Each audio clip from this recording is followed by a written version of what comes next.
Jordan Peterson, um dos maiores intelectuais da atualidade, está de volta ao Brasil e você tem a chance de participar desse momento. Peterson será a principal atração do evento Gala 2025, que acontece nos dias 30 e 31 de julho e 1º de agosto no Hotel Rosewood, São Paulo. Estar diante de um renomado intelectual da atualidade, crítico do politicamente correto, da fragilização da masculinidade e do feminismo, da vida sem significado e da desordem interior, é uma oportunidade única. Entendendo a importância de promover um conteúdo que busca ampliar conhecimento e promover debates relevantes para a sociedade, a Brasil Paralelo se tornou parceira de divulgação deste evento memorável. São apenas 600 lugares e, para participar, basta tocar no link na descrição e garantir o seu ingresso. Será uma imersão de 3 dias intensivos onde grandes mentes do pensamento liberal, econômico e filosófico vão se reunir para discutir as principais tendências econômicas, políticas e tecnológicas. O evento terá a presença do ex-ministro Paulo Guedes, do deputado Nicolas Ferreira e de outros grandes nomes. Mais da metade dos ingressos já foi vendida. Então, não deixe para depois ou você corre o risco de perder essa oportunidade. A última vez que Jordan Peterson esteve no Brasil, mais de 90% dos ingressos esgotaram em menos de 1 hora. Então, aproveite antes que seja tarde demais. Toque no link na descrição e reserve o seu lugar agora mesmo.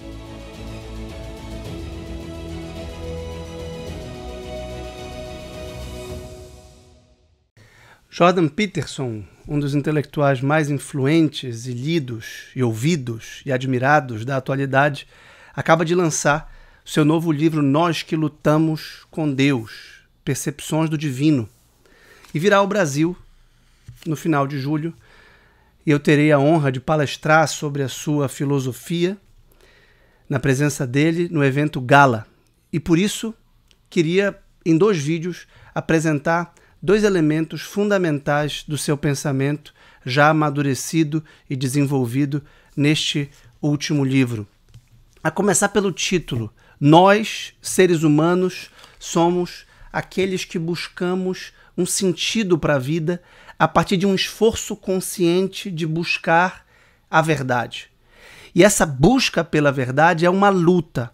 Luta simbolizada famosamente na Sagrada Escritura pela escada de Jacó.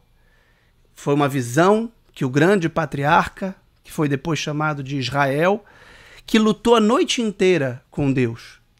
E essa imagem da luta com Deus para obter dele a sabedoria, a verdade e uma bênção, que no caso de Jacó, quando ele se torna Israel, simboliza a nossa experiência humana em busca do sentido da vida. Sentido esse que não está dado de modo objetivo, mas que deve ser conquistado subjetivamente. A gente pode lembrar da famosa imagem de Platão, a caverna, em que Sócrates, ou o prisioneiro que não é nomeado na República, luta para se desagrilhoar, para se desprender dos grilhões nos pulsos, nos calcanhares, para subir uma montanha, uma caverna subterrânea, que é, na verdade, íngreme e escarpada, para conquistar a luz da verdade fora da caverna. Então, o postulado fundamental desse livro é que, a cada momento da consciência, estamos destinados a lutar com Deus. Deus nos fala, como diz na primeira parte do livro, no prenúncio, com a voz calma e baixa da nossa consciência, como falou ao profeta Elias no Monte Carmelo e depois na montanha, no deserto, a que foi se retirar. Deus não está na tempestade, nos ventos, no sol, na lua, como pensavam os pagãos antigos, mas está no interior mais profundo da nossa consciência. E, de fato, a alma, como ele explica logo no começo, tem a palavra grega psique, ou psiché, que significa borboleta. A alma é destinada a uma transformação, a uma metamorfose, a uma libertação, não do corpo, como pensavam os dualistas e os maniqueístas, mas na sua compreensão da realidade espiritual das coisas. E por isso os gregos usaram essa palavra para falar da nossa vida mais profunda, que é como uma borboleta que descobre a verdade a partir de um lento processo de conversão e de transformação.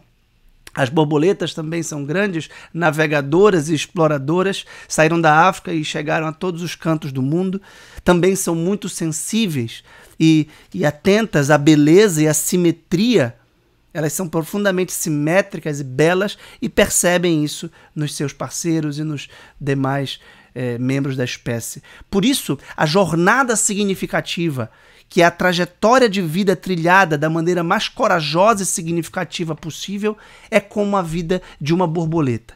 Mas, sobretudo, a vida daqueles heróis que plasmaram experiências exemplares e que ficaram registradas nos textos sapienciais da humanidade, desde a mitologia oriental até a ocidental. E por isso, no primeiro livro do Jordan Peterson, que é Mapas do Sentido ou do Significado, como foi traduzido para o português, A Arquitetura da Crença, ele explora uma série dessas mitologias, desses mitos, dessas narrativas fundamentais que dão coordenadas existenciais fundamentais para que o indivíduo, cada um de nós, se sinta responsável e corajosamente enfrente os percalços do mundo, tentando ordenar o caos. Então, o mundo é a dialética constante de ordem e caos, do caos que invade a ordem e da ordem que se impõe sobre o caos. Nunca se consegue estabelecer o caos estático e mecânico. A vida humana é dinâmica e é a constante busca pela ordem,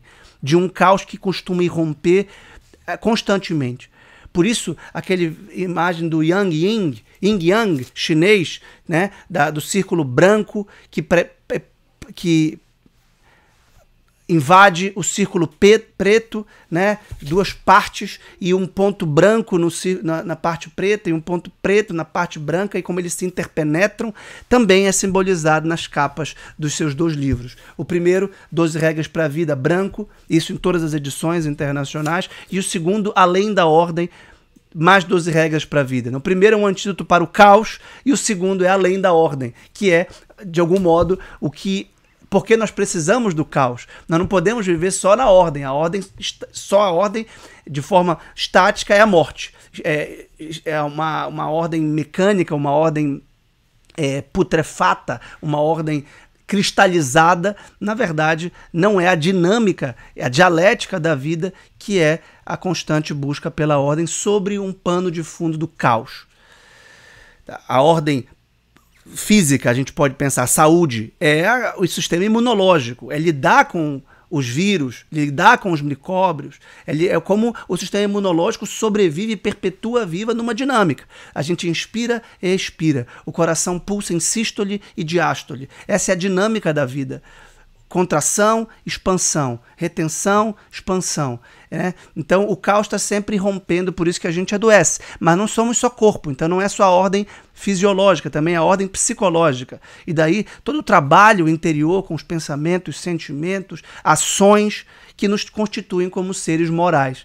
Daí vem a ordem social e a linguagem comum que nós usamos nas instituições que nos moldam o caráter. Ora, essa ordem fisiológica, psicológica e sociológica ou política reflete uma ordem maior, uma ordem cósmica. Por isso que o homem é um microcosmos e por isso que a sociedade é um microcosmos diante de um cosmos maior no qual nós estamos inseridos. E essa é a relação entre céu e terra, essa é a relação entre o âmbito material e o âmbito espiritual que a nossa alma inteligente percebe. A nossa alma, que é espiritual, que é imortal, inclusive, está em conexão não só com o mundo material e social, mas também com o mundo espiritual e se conecta diretamente com Deus. Nós somos criados à imagem e semelhança de Deus e, portanto, somos dotados de liberdade e vontade e consciência moral. E esse é o tema fundamental do novo livro do Jordan Peterson. Quem é Deus e quem é o homem que se confronta com ele, que luta com ele? Jesus Cristo dizia que o céu é para os que o arrebatam. né, para os violentos, para os que lutam. Né? A vida do homem sobre a terra é milícia, é luta, é guerra, diz o livro de Jó. E é esse ponto que o Jordan Peterson traz para a nossa reflexão. Nós precisamos de histórias para interpretar o mundo. Nós não conseguimos perceber o mundo todo ao nosso redor simultaneamente. Há muita coisa, há muita informação. Aqui a internet é uma caixa de Pandora, é o pandemônio. Tem muita coisa, a gente precisa de foco e a gente precisa de uma arquitetura e de uma gramática para interpretar a nossa vida. Daí, todas as civilizações terem criado histórias que nos mostram essas coordenadas, norte, sul, leste, oeste. Quando a gente não tem norte, quando a gente não tem orientação, a gente não sabe chegar ao nosso destino. Aliás, nós não sabemos para onde vamos e nem de onde viemos. E por isso a vida corre o risco de se esvaziar e de perder o seu sentido. O nome desse esvaziamento profundo do sentido da vida é niilismo. No próximo vídeo eu vou falar como as ideologias procuram suplantar a visão de Deus como orientador do cosmos e da vida humana individualmente considerada e socialmente considerada por ideologias. Ideologias da morte de Deus, na figura de 3 ateus, Nietzsche, Freud e Marx. Esses ateus procuraram suplantar a visão cristã de mundo por uma visão ateísta com substitutos, que são ídolos, como o poder, no caso de Nietzsche, o prazer, no caso de Freud, e o poder econômico e sociopolítico, no caso de Marx.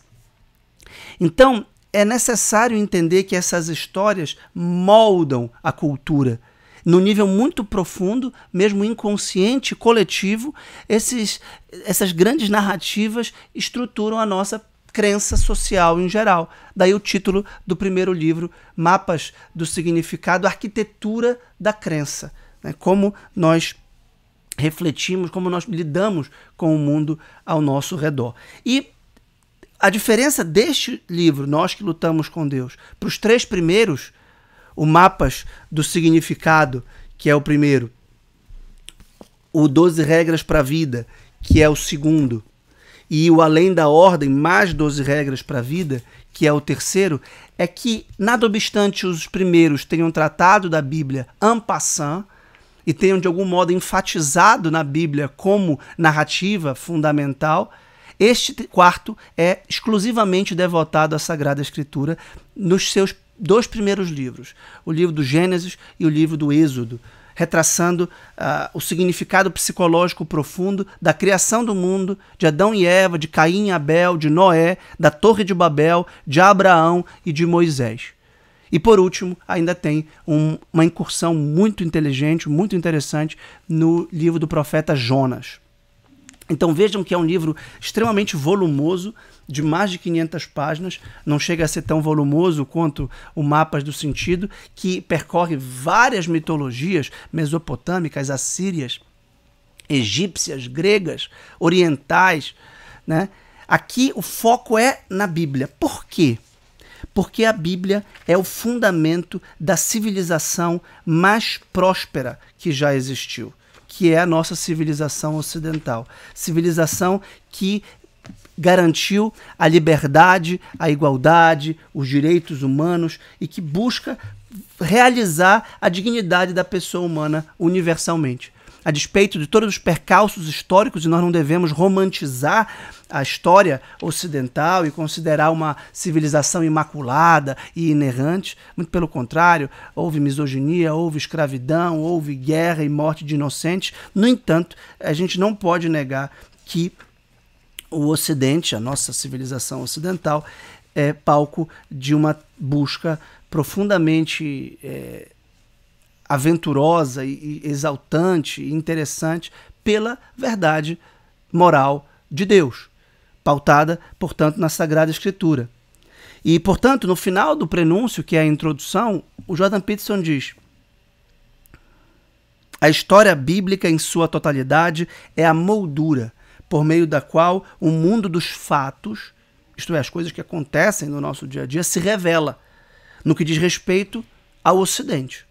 É a descrição da hierarquia de valores dentro do qual até mesmo a ciência, isto é, a ciência que em última análise busca o bem, se torna possível.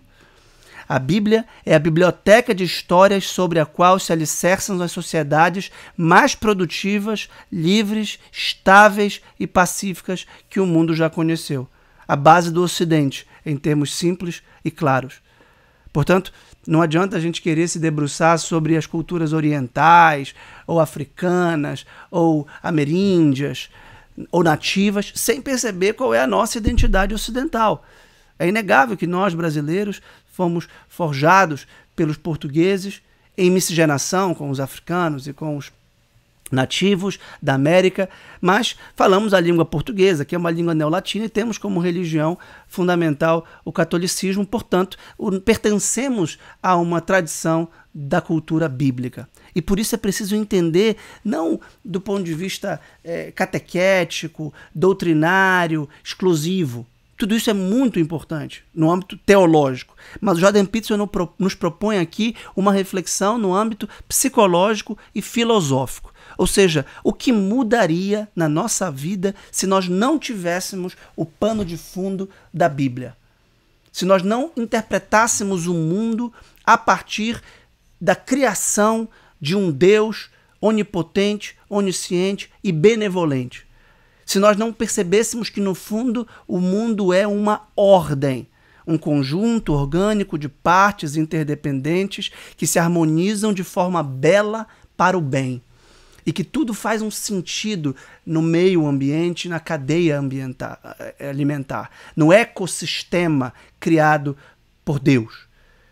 E como nós interpretaríamos o mundo sem reconhecer que cada um de nós, independente do nosso sexo, da nossa raça, da nossa condição social, moral, religiosa, somos criados à imagem e semelhança de Deus. E, portanto, temos consciência, liberdade, vontade, dignidade, em uma palavra. Em que repousa a dignidade humana? No fato de nós termos sido criados, todos, sem exceção, à imagem e semelhança de Deus. Então, esse é o postulado que ele chama de uma crença axiomática. Uma crença que serve de princípio para que o raciocínio moral, que fundamenta o raciocínio social e político, se dê. Todos nós pressupomos certas crenças básicas, por exemplo, sobre a igualdade humana, sobre a liberdade humana, sobre a fraternidade humana, para lembrar dos preceitos que a Revolução Francesa popularizou, que vem muito antes, é claro, da tradição cristã. Por que nós somos iguais e livres? E por que nós somos irmãos? A fraternidade é a irmandade do gênero humano. Porque nós temos o mesmo Pai e carregamos dele a característica de seres livres e inteligentes. Mas não só uma inteligência científica ou do ponto de vista da intelecção do mundo material, mas uma inteligência moral. E essa inteligência moral do que fazer é a nossa consciência. E a nossa consciência precisa ser exercitada. Essa é a proposta que eu faço, por exemplo, nos meus livros de virtudes, como este penúltimo, No Caminho das Virtudes. É preciso exercitar a consciência a partir de um exame de consciência. É preciso escutar a consciência. E a voz da consciência, o Jordan Peterson, por exemplo, se refere a elementos da cultura popular, como o Pinóquio, o grilo falante, que simboliza e personifica, por uma figura de linguagem, a consciência humana. Essa prosopopeia, essa personificação é o fato de que Deus fala conosco quando nós nos silenciamos. Daí Elias ir ao deserto e deixar de ter estímulos exteriores, sensoriais, e o silêncio do deserto e a falta de pessoas com quem conversar e coisas para ver nos revela um universo interior, que é o universo da consciência. Então a oração nada mais é que o diálogo silencioso com Deus. Silencioso porque nós não precisamos verbalizar, embora possamos fazê-lo. Mas para que Deus nos ouça, nós precisamos apenas pensar, sentir, intuir, perceber a sua presença sutil, como um vento, como uma brisa muito suave que passou ali no monte onde Elias pôde falar com Deus e escutá-lo. E o que é então essa consciência? Esse é o tema do primeiro capítulo do livro Nós que Lutamos com Deus. Ora, se Deus não existisse, tudo mudaria. Se Deus não for quem nós cremos que Ele é, este ser trino, né? Quem não explora a dimensão da Trindade, porque ele não trata especificamente do Novo Testamento, ele promete fazer isso. Ele promete tratar no outro estudo, quem sabe o próximo livro, de Jó, que é uma figura que antecipa Jesus Cristo. Mas se Deus não fosse esse Criador onipotente, onisciente, bom, ordenador, o que seria de nós? Quem seríamos nós? E que visão mais otimista é a nossa, segundo ele, de reconhecer que nós somos criados à imagem e semelhança de Deus, capazes de instaurar a ordem no cosmos. Portanto, sempre a visão humana, ou seja, a antropologia, modo como nós vemos os seres humanos, se eu perguntasse para alguém na rua quem é o homem e a mulher, e a resposta não for, são criaturas amadas por Deus e destinadas a criar a partir do que ele criou, natureza, e a partir do que os outros homens já criaram, a cultura, algo novo, algo belo, algo ordenado, com liberdade e inteligência. E, sobretudo, amor. Se a resposta não for essa, a resposta vai ser: é um aglomerado de células, é um cidadão do Estado, é um animal, embora racional, voltado ao prazer, é uma peça numa engrenagem social e econômica útil para desempenhar uma função, mas cujo valor é substituível, é fungível. Portanto, não há uma dignidade intrínseca, ou seja, a dignidade da pessoa humana, enaltecida na nossa Constituição, inclusive desde o primeiro artigo, repousa na tradição da Imago Dei, na filosofia da imagem de Deus, imagem e semelhança de Deus. Por isso, para entender a natureza humana, que muitas vezes é opaca e incompreensível para nós mesmos, nós precisamos de um espelho narrativo, simbólico, que nos mostre quem nós somos. E para isso, nos mostre quem é o nosso Criador, que é Deus. E daí a importância absolutamente incomparável da Bíblia na sabedoria humana e no autoconhecimento humano. O trabalho do Jordan Peterson de difusão da Bíblia, claro, numa interpretação psicológica, não teológica, tá? Não dogmática, não voltada ao culto religioso na igreja, mas na dimensão psicológica e moral é inquestionavelmente valioso. É extremamente valioso, e esse livro vem, como muitos sabem, das suas famosas séries bíblicas postadas no YouTube, em que ele reflete como um filósofo livremente sobre o texto sagrado. A começar pelos versos iniciais: no princípio Deus criou o céu e a terra. A terra era sem forma e vazia, e havia trevas sobre a face do abismo, e o Espírito de Deus se movia sobre a face das águas. O que significa isso? Significa que Deus é um espírito vivo, criativo, móvel e ativo, que cria tudo do nada, ex nihilo. Não havia nada sobre que Deus trabalhar. Ele criou absolutamente tudo. Ele criou o continente e o conteúdo, a forma e a matéria. E foi hierarquizando o cosmos, foi moldando o mundo, como um arquiteto ou um engenheiro constrói um prédio a partir dos alicerces. Ele constrói um mundo ordenado, em pares, céu e terra, alto e baixo, espírito e matéria, terra e mar, águas de cima, águas de baixo, e depois povoa o mar com peixes, o ar com aves, a terra com animais, e tudo é bom, é bom, é bom. E no final ele coroa a criação com um ser feito à sua imagem e semelhança, que é Adão e Eva. E depois ele explora a relação entre os sexos e o fato de Eva ter sido criada para complementar como uma auxiliar indispensável, proporcional a Adão, igual a Adão, feita da sua costela, não da sua cabeça para ser superior, não do seu pé para ser inferior, né, já no segundo capítulo. E por isso Adão e Eva são como deuses no paraíso, no jardim do Éden, responsáveis por nomear e dominar o mundo. Nomear é conhecer e classificar, ou seja, a atividade da ciência. Nós somos inteligentes. Nós somos capazes de dar nome às coisas, de classificar os animais, de saber as espécies animais, de cuidar delas, inclusive de curá-las. Daí a medicina veterinária, por exemplo, daí a botânica, a zoologia, a química, a física. Então nós temos a capacidade de conhecer o mundo. A medicina, né, a biomedicina, a neurociência, a psicologia. Então nós somos seres capazes não só de ver, mas de perceber. Não só de ouvir, mas de decodificar, de decifrar. Nós temos uma linguagem infinitamente complexa, pautada na gramática. Nós produzimos a música, que é a linguagem dos céus, inclusive. E a música é a matemática aplicada às formas sonoras, com harmonia, melodia, ritmo. Tá? E isso nos permite dominar o mundo. Nós temos a técnica. Nós também criamos o mundo. Não criamos o mundo natural. Quem criou o mundo natural foi Deus. Nós criamos o mundo a partir da natureza. Isto é, um mundo cultural, um mundo social, um mundo técnico. Daí porque existem leis naturais, tanto do ponto de vista físico quanto moral, isto é, as leis criadas pelo próprio Deus, mas também tem leis positivas ou leis humanas.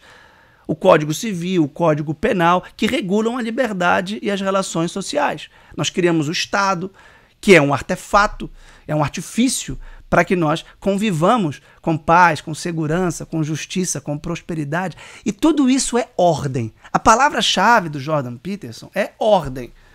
Por isso que as 12 regras para a vida são regras para a ordem, um antídoto para o caos. E além da ordem, mais 12 regras para a vida alerta contra os riscos de uma ordem petrificada, cristalizada e opressora, uma ordem tirânica. Uma ordem que sufoca.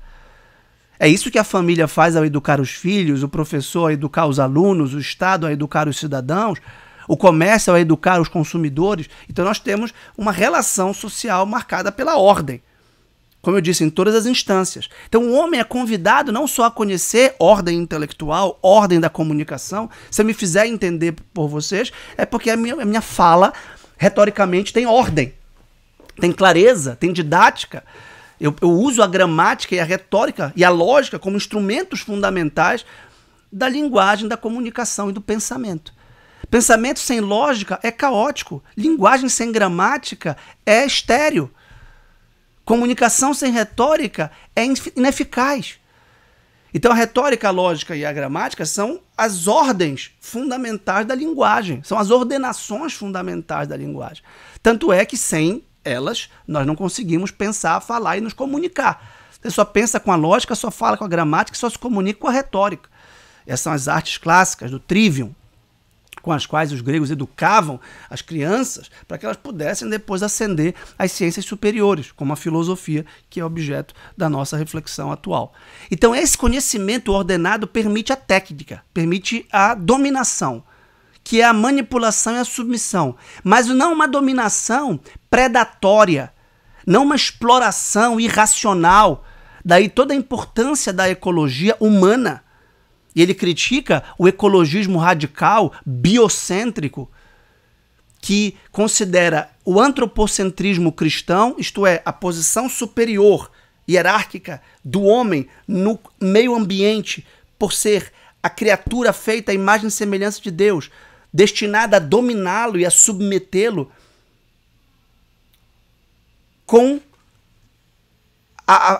o reconhecimento de que a ordem do Gênesis de dominar o mundo, de submeter as espécies todas, não é predatória e manipulatória no sentido arbitrário. Pelo contrário, é preciso cultivar e guardar o jardim. É preciso dominar com ordem. Ele diz, por exemplo, na página 10, subjugar, portanto, não é controlar e comandar, mas colocar tudo em seu devido lugar, atribuir a cada coisa seu valor subordinado ou devido, ordenar tudo de maneira hierárquica, para que as prioridades de atenção e ação possam ser estabelecidas, e organizar as coisas para que o mundo deixe de ser mero potencial ou desordem. Essa responsabilidade é enfatizada em Gênesis 2, o segundo capítulo da criação, no qual Deus primeiro formou todo animal do campo e toda ave do ar e os levou até Adão para ver como ele lhes chamaria. Este versículo indica claramente que o trabalho da criação empreendido pelo Logos, ou Palavra de Deus, estava de alguma forma incompleto até ser diferenciado ainda mais pelo homem, cuja decisão nessas questões parece estranhamente definitiva. Ou seja, Deus quis de um colaborador na terra para dominá-la em seu nome, em seu favor, subordinando a criação ao Criador, subordinando as criaturas ao Criador. E no topo da criação, o homem ocupa um papel privilegiado. Por isso que o antropocentrismo cristão, ou bíblico em geral, é o fundamento de uma ecologia humana, de uma ecologia com traços humanos. E ele critica, aqui ele cita um autor que é referência para o ecologismo radical, criticando o cristianismo de ter destruído o animismo pagão que reconhecia que a natureza era encantada por espíritos e que, portanto, não se podia, por exemplo, derrubar uma árvore ou matar um animal porque eles eram receptáculo de um espírito. E com esse mundo encantado do animismo, o meio ambiente seria respeitado nele mesmo e não como instrumento para o homem. Então aqui é um debate importante da atualidade, que é o debate sobre o meio ambiente e qual é o critério ou fundamento da preservação ambiental, do desenvolvimento sustentável, do socioambientalismo e assim por diante.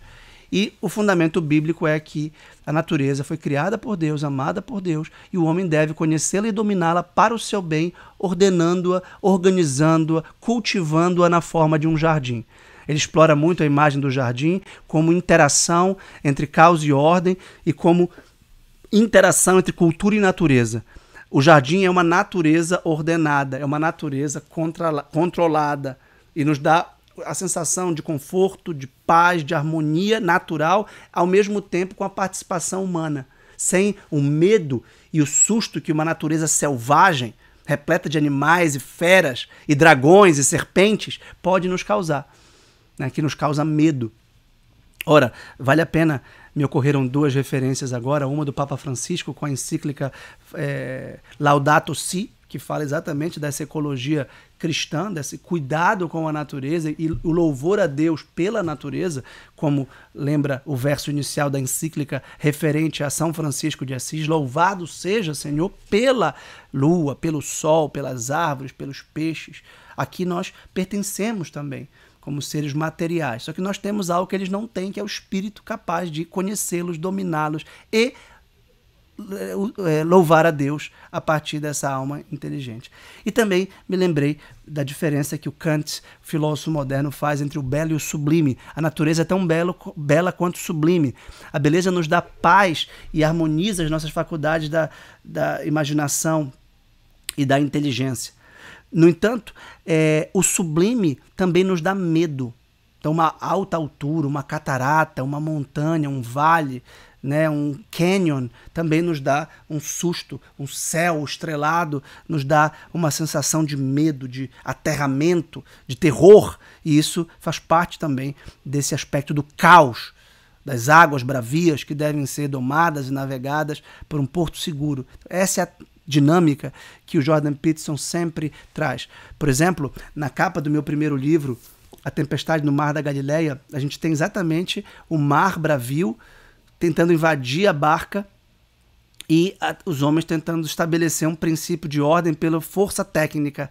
Só que o mar iria derrotá-los se não fosse a intervenção e a presença de Cristo que está na barca. Então essa é uma imagem tipicamente petersoniana, por assim dizer, porque revela exatamente essa tentativa de ordenar o cosmos.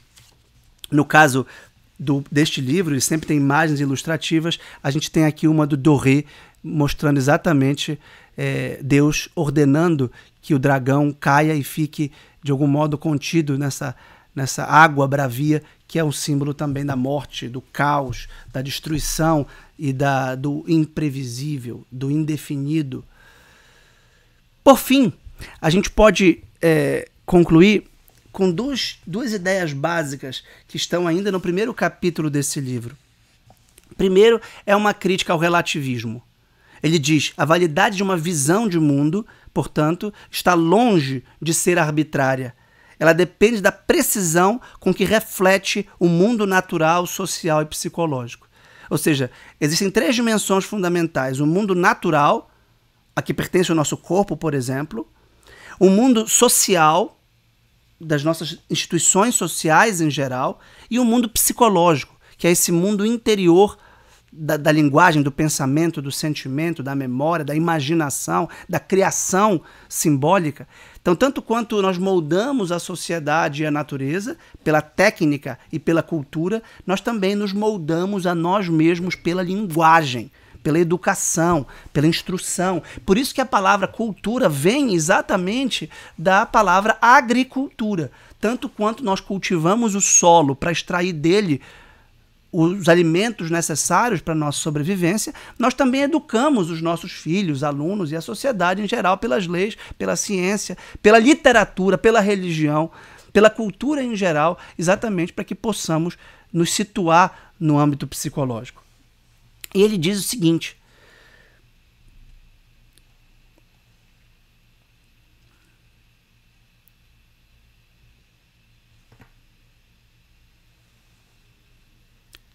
os ateus, Freud e Nietzsche, substituíram Deus pelo prazer e poder, como subdeidades que podem ser consideradas os espíritos que emergem inevitavelmente para se apoderar da cultura quando a unidade monoteísta superior é questionada.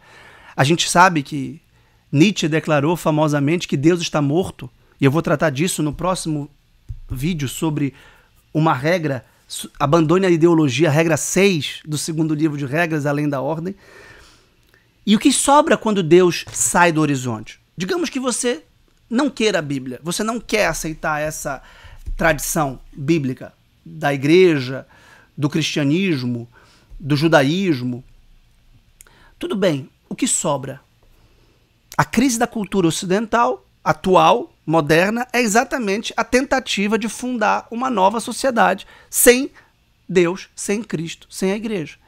Por isso, a gente tem o substituto. Quem vai ocupar o papel de valor sagrado? O prazer e o poder, que gera um hedonismo e o totalitarismo, que gera tanto o liberalismo como o comunismo. Ele diz assim: prazer e poder podem ser considerados os espíritos que emergem inevitavelmente para se apoderar da cultura quando a unidade monoteísta superior, Deus, é questionada. Tanto o prazer quanto o poder são uma espécie de núcleo que, embora necessários, tornam-se patológicos quando elevados à posição suprema, em vez de servirem ao seu mestre superior com a devida submissão e de maneira humilde, mansa ou reverente. Grande parte da imagética do livro do Apocalipse, que é o último livro da Sagrada Escritura e que é referido abundantemente aqui, embora não seja tratado diretamente num capítulo próprio, demonstra o colapso para essa dinâmica entre o hedonismo, isto é, a busca desenfreada e absolutizada do prazer, e a força ou a coerção, que é eternamente emblemática do fim dos tempos. O mundo não consegue sobreviver se for governado pelo sexo, que é o prazer por antonomasia, o prazer máximo, daí a cultura do sex appeal, da pornografia, do anticoncepcional, do sexo livre desinteressado, do sexo descomprometido, inconsequente da revolução sexual, ou pelo poder. Essas forças degeneram em tirania e caos, entrelaçados, tirania e caos, entrelaçados, que é essa anarquia moral que nós vivemos, misturados e fundidos quando são elevados ao lugar mais alto.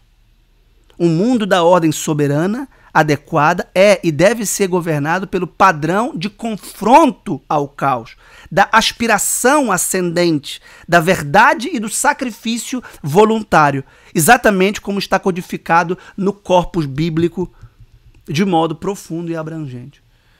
Nós nos convidamos a ser possuídos por esse espírito mais profundo quando nos esforçamos de maneira voluntária e diligente para nos afastar do inferno, do totalitarismo, da dolorosa futilidade do niilismo ou da elevação autodestrutiva dos caprichos do eu ilimitado, em direção à ordem que é boa ou muito boa, que é a ordem do Gênesis, que é a ordem do cosmos criado por Deus e que deve ser por nós continuado. No próximo vídeo eu vou tratar das ideologias, exatamente do prazer e do poder, que nos tornam mimados e ressentidos no livro Além da Ordem, que é a regra 6. Obrigado e até lá. Jordan Peterson, um dos maiores intelectuais da atualidade, está de volta ao Brasil e você tem a chance de participar desse momento. Peterson será a principal atração do evento Gala 2025, que acontece nos dias 30 e 31 de julho e 1º de agosto no Hotel Rosewood, São Paulo. Estar diante de um renomado intelectual da atualidade, crítico do politicamente correto, da fragilização da masculinidade e do feminismo, da vida sem significado e da desordem interior, é uma oportunidade única. Entendendo a importância de promover um conteúdo que busca ampliar conhecimento e promover debates relevantes para a sociedade, a Brasil Paralelo se tornou parceira de divulgação deste evento memorável. São apenas 600 lugares e, para participar, basta tocar no link na descrição e garantir o seu ingresso. Será uma imersão de 3 dias intensivos onde grandes mentes do pensamento liberal, econômico e filosófico vão se reunir para discutir as principais tendências econômicas, políticas e tecnológicas. O evento terá a presença do ex-ministro Paulo Guedes, do deputado Nicolas Ferreira e de outros grandes nomes. Mais da metade dos ingressos já foi vendida. Então, não deixe para depois ou você corre o risco de perder essa oportunidade. A última vez que Jordan Peterson esteve no Brasil, mais de 90% dos ingressos esgotaram em menos de 1 hora. Então, aproveite antes que seja tarde demais. Toque no link na descrição e reserve o seu lugar agora mesmo.